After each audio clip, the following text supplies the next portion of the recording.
चर्चा आहे। अंतरवाली सराडीत पार पडलेली ही भेट उद्योगमंत्री उदय सामंत आणि मराठा आंदोलक मनोज जरांगेंमधली तब्बल 2 तास बंद दाराआड या दोघांमध्ये चर्चा झाली आहे।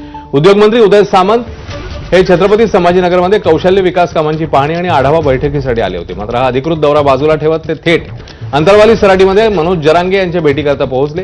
ही बैठक अंतरवालीचे सरपंच पांडुरंग तारक यांच्या घरी पार पडली। विशेष म्हणजे घराच्या वरच्या मजल्यावर झालेल्या बैठकीदरम्यान सुमारे 2 तास कोणालाही प्रवेश देण्यात आलेला नव्हता। या भेटीच्या पार्श्वभूमीवर अलीकडेच जरांगे आणि मंत्री राधाकृष्ण विखे पाटील यांच्यात झालेल्या शाब्दिक चकमकीची पुन्हा एकदा चर्चा आहे। मराठा आरक्षण उपसमितीवरून विखे पाटलांना हटवण्याची मागणी जरांगेंनी केली होती। विशेष म्हणजे नेहमी पत्रकार परिषदा घेणाऱ्या जरांगेंनीही या भेटीवर प्रतिक्रिया देणंच टाळलंय।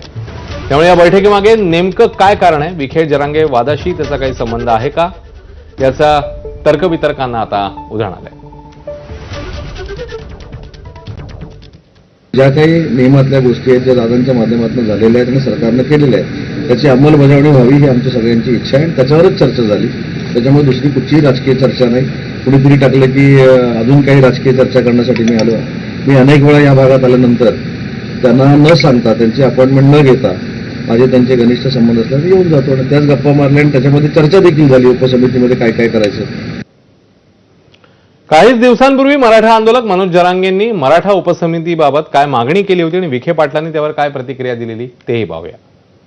आम्हाला वाटलं होतं विखे पाटील साहेब नाव कमवतील, पण मला नाही वाटत की ते नाव कमवतील म्हणून, कारण सगळे प्रश्न जशाल तसे पडलेत, ते फक्त नावाला त्या उपसमितीवर बसलेत। कारण अरबी समुद्रातल्या छत्रपती शिवरायांच्या पुतळ्याचं काय, उपसमिती म्हणजे काय, मराठ्यांची उपसमिती, मराठ्यांचे सुख दुःख वेदना विद्यार्थ्यांच्या बघणं तुमचं काम आहे, ते बघितलं पाहिजे। मी तर आता ते मुख्यमंत्र्याकडेच मांडणार आहे की उपसमिती बरखास्त करून टाका, ते नकोय आम्हाला। मनोज जरांगे पाटलांचं मला वाटतं काहीतरी त्याच्यामध्ये काय माहिती गैरसमज असतील। त्या अध्यक्षपद मी राहिलो तर असं काही नाही आहे, म्हणजे काही कमी काही अध्यक्षपदासाठी फार आश्रयस्थळ आहोत असं काही नाही आहे। जे काम त्या समितीच्या माध्यमातून सुरू आहे त्याची मी वस्तुनिष्ठ माहिती मला वाटतं गेल्या आठवड्यात जरांगे पाटलांना अहवाल पाठवलाय मी की उपसमिती काय सगळ्याच गोष्टी त्यांच्यापर्यंत न गेल्यामुळे सुद्धा गैरसमजुतीतून त्यांनी काही केलं असेल की आम्ही त्यांना पाठवले सगळे कार्यवाही काय होते, काय सुरू आहे, कशा पद्धतीने सुरू आहे।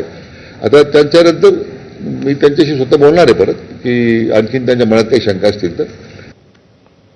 बीडच्या मसाजोगचे माजी सरपंच संतोष देशमुखांच्या हत्येनंतर पोटनिवडणूक पार पडली। मात्र या निवडणुकीत सरपंच देशमुख यांच्या